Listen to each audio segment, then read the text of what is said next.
For today's video, tuturuan ko kayo kung paano mag-diversify ng ating pera or kapital. So ano ba ang diversification? Ito ay ang paraan ng paghahati-hati ng kapital sa iba't ibang investment upang maiwasan ang pagkalugi.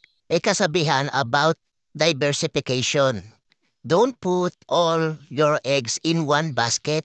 Huwag natin ilagay ang ating mga itlog sa isang basket lang kasi kung sakaling mahulog at mabitawan mo yung basket, basag lahat ng itlog.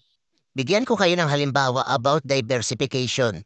So ang halimbawa natin ay may 100,000 ka na pera or kapital.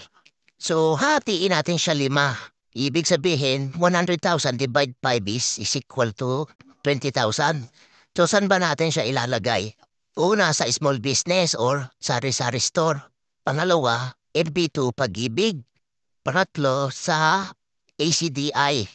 Pang-apat, sa pagtitrade sa crypto. Panglima, NFT games. Ngayon ay pagsaba-sabahin na natin, itotal natin, bali 100,000 lahat. Ngayon, pag ganyan kasi yung ginawa natin na strategy, may iwasan natin ang pagkalugi. Ang pinaka-risky sa lahat ng napili ko ay yung crypto. Halimbawa, malugi yung crypto, meron pa tayo 4 na pagkukunan ng income. Hindi totalin na lugi tayo sa ating inbesan ng ating pera.